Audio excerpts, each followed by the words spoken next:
Astaghfirullah. Assalamualaikum warahmatullahi wabarakatuh. Alhamdulillah wassalatu wassalamu ala rasulillah wa ala alihi wa sahbihi wa mawalah wa la hawla wa la quwata illa billahi wa ba'du. Alhamdulillah, segala puja dan puji hanya milik Allah subhanahu wa ta'ala. Di pagi hari ini dalam rangka kajian untuk pintal ya di kantor Bea Cukai ini, di tengah-tengah kesibukan ibu bapak sekalian bekerja, masih bisa meluangkan waktu untuk beriman sesaat dalam rangka mendekatkan diri kepada Allah subhanahu wa ta'ala dengan talabul ilmi. Salawat dan salam tak lupa kita hadiahkan demi keberkahan majlis di pagi hari ini. Allahumma salli ala sayyidina Muhammad wa ala alihi wa sahbihi wa man sara ala nahji ila yaumiddin. Ma'asyiral muslimin wal muslimat, ibu-ibu, bapak-bapak yang dimuliakan Allah subhanahu wa ta'ala. Di dalam surah Al-Insyiqaq, Allah subhanahu wa ta'ala berfirman setelah menjelaskan tentang hal ihwal, apa yang terjadi dengan kedatangan hari kiamat, di mana Allah subhanahu wa ta'ala akan menghancurkan alam semesta dan tidak tersisa kecuali Allah subhanahu wa ta'ala. Kemudian Allah subhanahu wa ta'ala mengatakan, ya ayyuhal insan innaka kadihun ila rabbika kadhan famulaki. Wahai manusia, innaka kadihun, sesungguhnya engkau akan bekerja dengan sangat letih, kepayahan, ila rabbika, menuju Rabbmu, kadhan, dengan sebuah keletihan, famulaki, dan kelak akan berjumpa dengan Allah subhanahu wa ta'ala. Ayat ini dalam surah Al-Insyiqaq menjelaskan kepada kita bahwa manusia hidup itu pasti harus lelah dan letih beramal.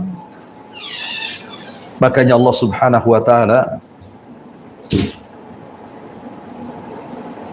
di dalam Al-Quranul Karim mengatakan, fa'idha faragta fansab, apabila anda sudah melakukan amal soleh kemudian selesai, maka beralihlah kepada amal soleh yang lainnya. Tetapi terkadang manusia dilupakan bahwa dia sedang berjalan menuju Allah subhanahu wa ta'ala. Terkadang manusia dilalaikan kalau dia sedang melakukan safar menuju Allah subhanahu wa ta'ala, sehingga tak jarang di antara kita yang kemudian menghabiskan waktu-waktunya bukan untuk ketaatan kepada Allah, lupa salat, lupa zikir, lupa baca Quran, cenderung melakukan maksiat kepada Allah subhanahu wa ta'ala, dan begitu seterusnya. Tapi di sana ada orang-orang yang subhanallah menghabiskan waktu-waktunya untuk beribadah kepada Allah subhanahu wa ta'ala. Salat tepat waktu, walaupun dia bekerja lisannya terus berzikir kepada Allah subhanahu wa ta'ala dan beristighfar. Dia pun meluangkan waktu untuk membaca Al-Quran, birrul walidain, menyambung silaturahim, dan macam-macam. Ya, karena manusia itu pasti akan kembali kepada Allah subhanahu wa ta'ala. Inna lillahi wa inna ilaihi rajiun. Kepada Allah lah, dari Allah lah kita ada, dan kepada Allah lah kita kembali. Ma'asyiral muslimin wal muslimat, ibu bapak yang dimuliakan Allah subhanahu wa ta'ala, setiap manusia pasti ditakdirkan ada kematiannya. Makanya Allah subhanahu wa ta'ala berfirman, kullu nafsin dha'iqatul maut, setiap jiwa itu pasti mengalami kematian. Para pendahulu kita para nabi dan rasul, para sahabat nabi, para ulama. Mereka orang-orang mulia, namun mereka pun disentuh dengan kematian. Apalagi kita. Nabi SAW sampai membatasi umur umat Islam itu, kata Nabi SAW, a'maru ummati baina sittina wa sab'in, bahwa usia umatku ini, kata Rasul, hanya sekitar 60 sampai 70 tahun saja, dan sedikit yang melewati itu. Artinya setiap kita pasti akan mengalami kematian, dan setiap orang yang mengalami kematian pasti berjumpa dengan Allah Subhanahu wa taala. Ada yang berjumpa dengan Allah Subhanahu wa taala dan Allah pun senang dengan kita. Tetapi ada orang-orang yang berjumpa dengan Allah dan Allah murka kepada kita, naudzubillah. Nabi SAW sampai mengatakan, man ahabba liqa Allah ahabballahu liqa'ah, wa man kariha liqa Allah karihallahu liqa'ah. Barang siapa yang senang, bahagia, hendak berjumpa dengan Allah Subhanahu wa taala, maka Allah Subhanahu wa taala akan senang dan bahagia berjumpa dengan kita. Tapi barang siapa yang benci berjumpa dengan Allah Subhanahu wa taala, maka Allah pun akan murka dan tidak suka berjumpa dengan kita. Apa maksudnya hadis ini? Para ulama mencontohkan, kalau seandainya kita selama hidup di dunia ini betul-betul menginvestasikan semua amalan saleh kita untuk akhirat kita, seperti seseorang memiliki rizki yang Allah anugerahkan kepadanya. Dengan rizki itu dia bangun istana di sorga, seperti membangun masjid, membangun sarana-sarana dakwah, atau dia beramal saleh.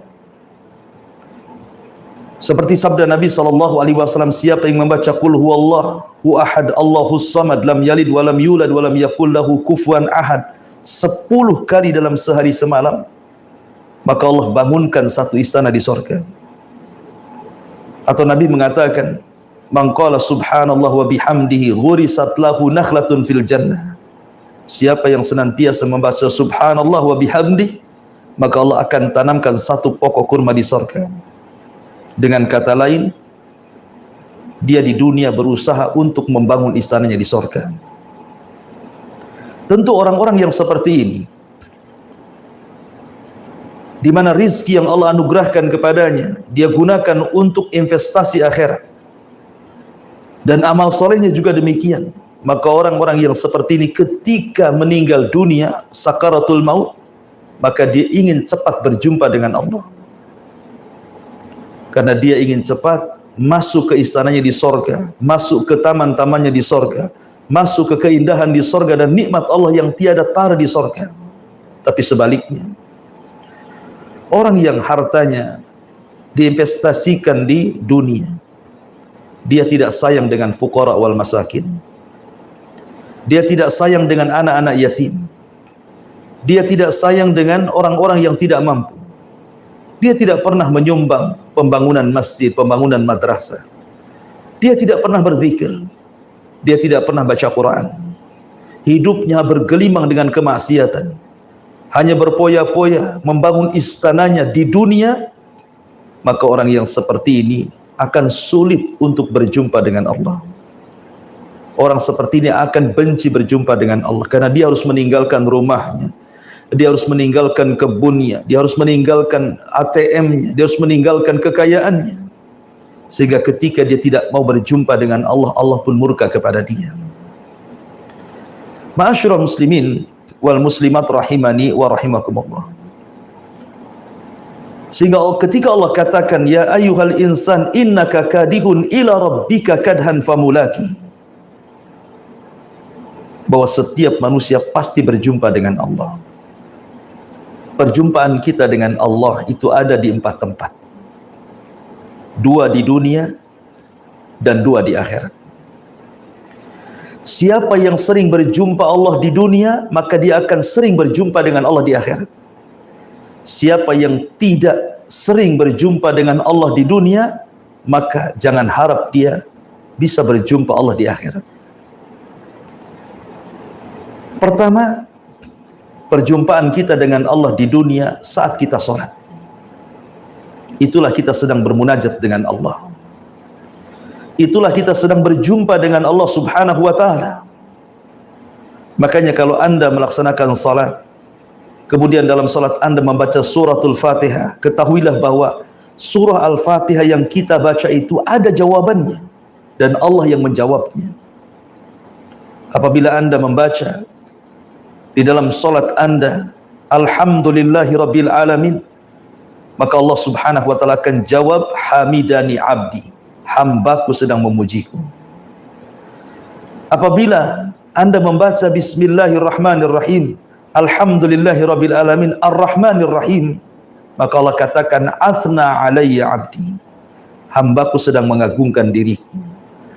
Dan apabila anda katakan Maliki Yaumiddin, maka Allah subhanahu wa ta'ala akan menjawab, Majjadani abdi, hambaku sedang membesarkan diriku, dan begitu seterusnya.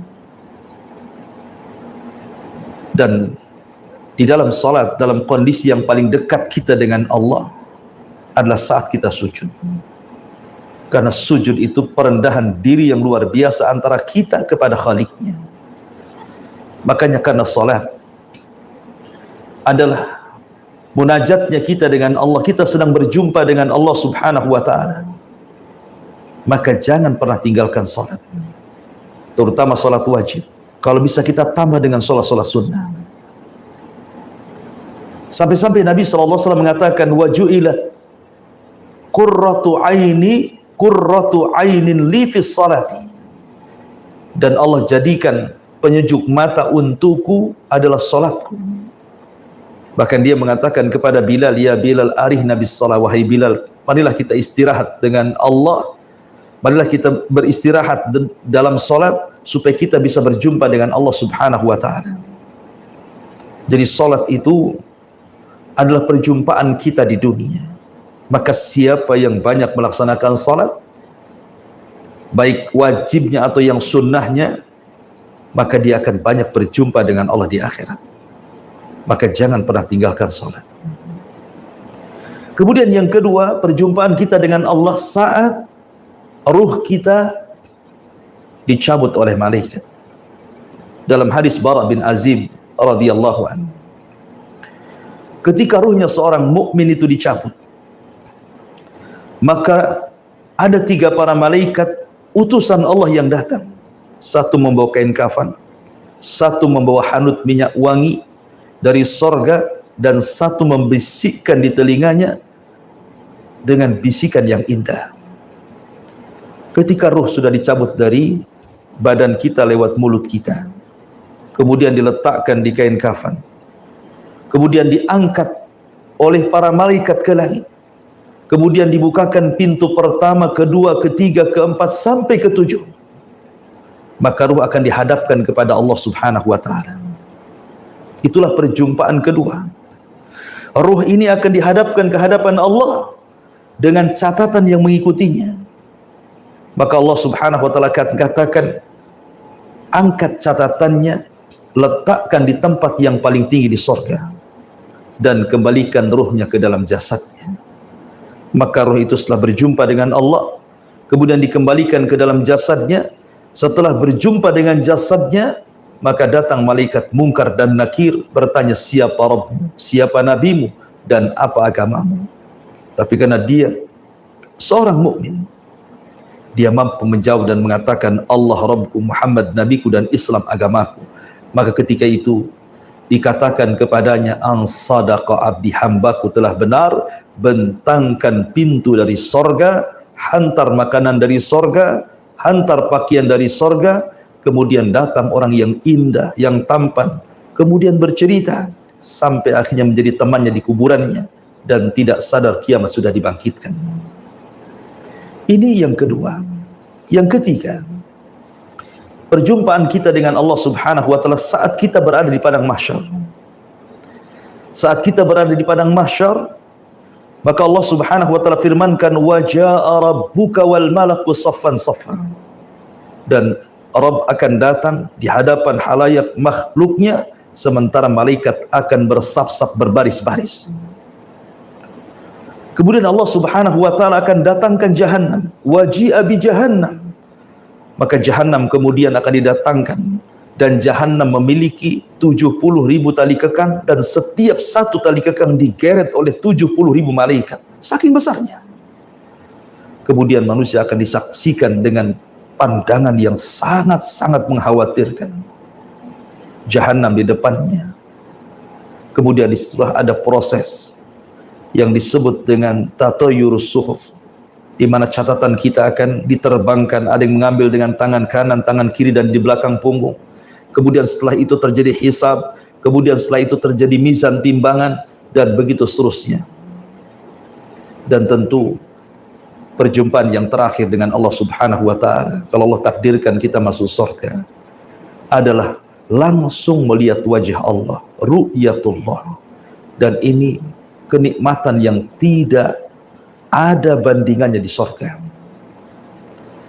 Ketika Allah Subhanahu wa taala berbicara kepada penduduk surga, di balik tabir dan tabirnya Allah Subhanahu wa taala cahaya, maka Allah mengatakan, saluni ma syi'tum fahada yaumun mazid, mintalah kepadaku, ini hari tambah nikmat untuk kalian.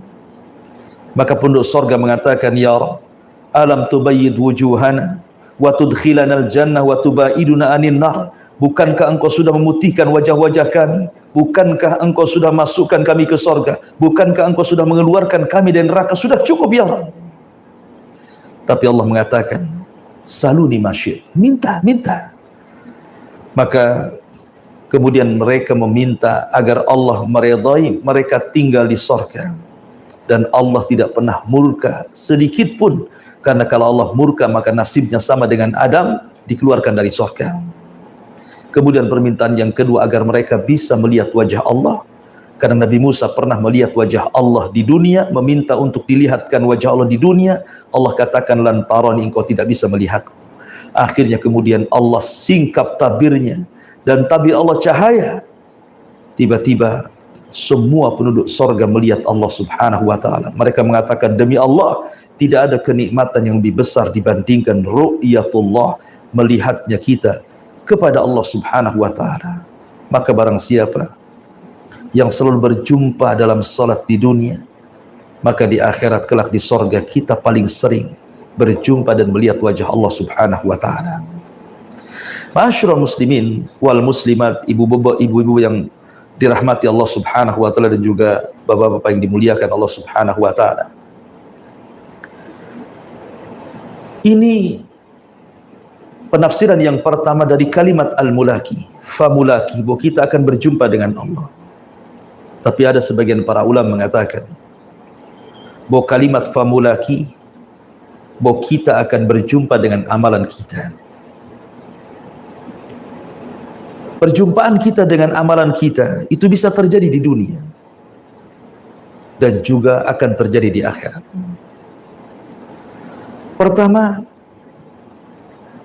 kita akan berjumpa dengan amal kita di dunia, bahwa setiap amal kebaikan pasti ada pengaruhnya dan kita akan rasakan. Sebagaimana amalan buruk pun ada pengaruhnya dan kita bisa rasakan. Makanya sebagian ulama salaf mengatakan, terkadang dosa itu memiliki pengaruh kepada keluarga dan kendaraan. Sehingga kalau seandainya kita diuji, anak kita nakal, kemudian suami istri sering bertengkar, atau ada masalah dengan keluarga, berarti ada masalah dengan amal kita. Atau seandainya Anda diberikan kendaraan asli rusak saja, asli mogok terus, bolak-balik masuk bengkel, tidak berkah kendaraannya, berarti ada masalah dengan amalan kita. Sebab kalau amalan kita baik, pasti Allah akan berkahi keluarganya, Allah berkahi anak-anaknya, Allah berkahi orang tuanya, Allah berkahi tetangganya, bahkan Allah berkahi juga sampai kepada kendaraannya. Tapi kalau seandainya kita suka maksiat kepada Allah Azza wa Jalla, Maka terkadang pengaruh maksiat itu menjadikan anak-anak menjadi nakal, pasangan suami istri bertengkar dan akhirnya berakhir dengan perceraian, bermasalah, bertengkar selalu dengan tetangganya, kendaraan asik bolak-balik mogok dan rusak dan begitu seterusnya. Karena amalan itu bisa kita rasakan ada di dunia hasilnya. Dan Anda bisa coba Anda 1 bulan ini betul-betul tutup keran maksiat, buka keran ibadah, buka keran amal saleh, maka Anda akan merasakan kelezatan hidup di dunia ini. Tapi kalau sebaliknya, Anda buka keran maksiat dalam 1 bulan, maka kehidupan Anda tidak akan pernah tenang. Saya garanti tidak akan pernah tenang, karena maksiat itu membawa pengaruh keburukan. Kemudian yang kedua, amalan juga akan menjumpai kita saat kita berada di alam barzakh. Ketika tiba-tiba orang yang dimasukkan ke dalam kuburan hidup sendirian di kuburan. Ibu bapak yang dimuliakan Allah Azza wa Jalla, kalau seandainya Anda hidup sendiri di kamar, dikurung, tidak bisa keluar 1 bulan saja, tentu Anda akan suntuk luar biasa, bosan. Apalagi tidak ada hiburan, tidak ada TV, tidak ada handphone, tidak ada apa-apa, hanya suruh berdiri duduk dalam ruangan 1 bulan saja, mungkin Anda stres. Macam mana orang yang masuk kuburan sendirian dalam kuburan, menunggu kiamat dibangkitkan? Coba Anda renungkan. Anda tidak ada kawan di situ, sendirian di dalam kuburan, menunggu kiamat. Sementara orang yang meninggal sejak zaman Adam sampai hari ini, kiamat tidak dikiamat-kiamatkan. Atau dari zaman Nabi SAW meninggal sampai hari ini, kiamat pun tidak kunjung datang. Berapa lama dia harus tinggal di kuburan? Tetapi bagi orang-orang yang beriman, tiba-tiba datang seorang yang tampan, seseorang yang wangi, seseorang yang menyenangkan, seseorang yang ganteng, mengasihkan, tiba-tiba datang. Kemudian ngajak bicara, ngajak ngobrol. Kemudian tanpa sadar tiba-tiba kiamat dibangkitkan. Dan orang ini memberitahu bahwa Allah sudah memerintahkan Israfil untuk meniupkan sangkakalanya. Dia sangka di kuburan dia itu sudah lama, baru sebentar, padahal sudah lama.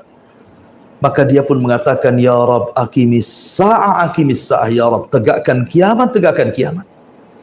Karena saya bisa kembali, biar saya bisa kembali menemui keluargaku, istanaku, dan hartaku, maksudnya di surga.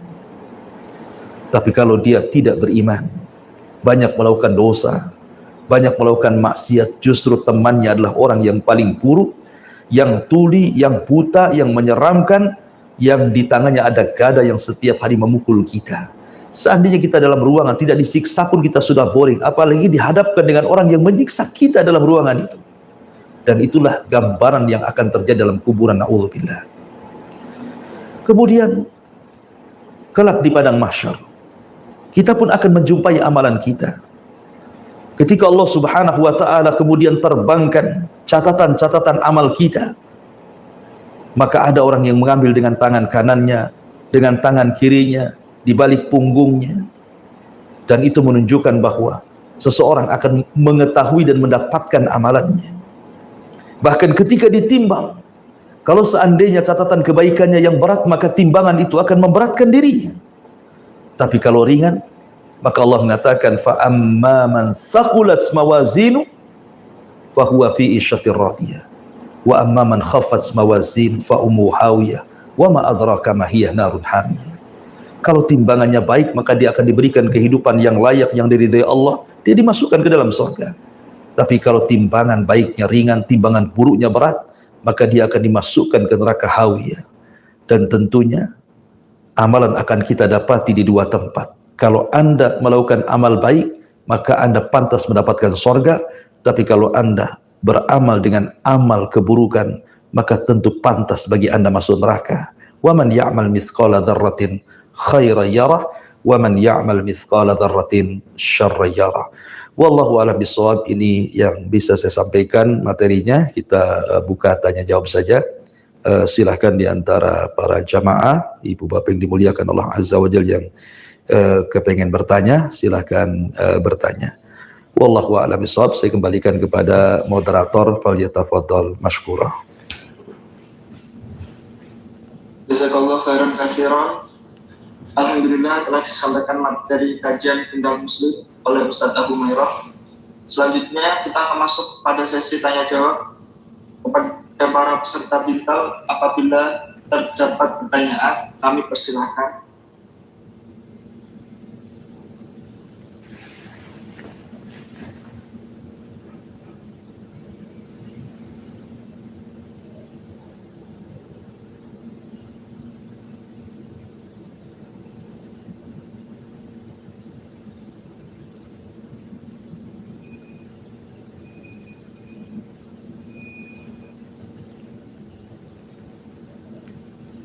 Afwan Ustaz, Ya. Saya dulu yang bertanya. Boleh? Tadi kan dijelaskan dalam materi bahwasanya salah satu pertemuan kita dengan Allah itu ketika sholat. Dan Allah pun memerintahkan kita melaksanakan sholat dengan tepat waktu. Tapi dalam menjalankan pekerjaan, terkadang kita pernah mengikuti rapat dengan pimpinan yang terkadang bertabrakan dengan waktu sholat, Ustaz. Yeah. Nah, sebagai seorang muslim dan kita posisi sebagai bawahan, bagaimana sikap yang perlu kita lakukan, Ustaz? Iya. Bismillahirrahmanirrahim. Salatu wassalamu ala Rasulillah, amma ba'du. Terkadang sadar ataupun tidak, kita ini lebih mengagungkan makhluk dibandingkan penciptanya. Padahal kita pasti mati dan kita pasti berjumpa dengan Allah Subhanahu wa taala. Apabila datang pimpinan, terkadang mungkin pimpinan dari pusat datang kemari, semua sibuk. Mulai dari penjemputan di bandara, kemudian sampai mengadakan acara, protokolernya, sambutannya, macam-macam. Tetapi ketika undangan itu datang dari Allah Subhanahu wa taala, Allah yang datang kepada kita. Contoh saja hadis Nabi sallallahu alaihi wasallam, yanzilu rabbuna ila sama'i dunya fi kulli thuluthil lailil akhir wa dzalika kulla lailatin. Allah itu turun pada sepertiga malam akhir ke langit dunia, menjumpai kita hamba-hambanya. Kemudian Allah berfirman kepada kita pada sepertiga malam akhir, man yad'uni fa astajibalah, wa man yas'aluni fa u'tiyah, wa man yastaghfiruni fa aghfirlah. Siapa yang berdoa ku kabulkan, siapa yang minta ku berikan, siapa yang minta ampun ku ampuni dosa-dosanya. Siapa di antara kita yang ketika Allah datang di sepertiga malam menawarkan pengabulan doa, permintaan dan juga ampunan, di antara kita bangun di sepertiga malam kemudian menyambut Allah Subhanahu wa taala? Ternyata hanya sedikit orang-orang yang dirahmati Allah yang mau menyambut Allah dengan tahajud, dengan witir, dengan baca Quran di tengah malam. Lah itu satu gambaran terkadang kita ini masih lebih mengagungkan makhluk dibandingkan mengagungkan Sang Pencipta. Padahal Allah menawarkan dunia, menawarkan surga dengan segenap isinya. Adapun makhluk ini paling menyediakan dunia itu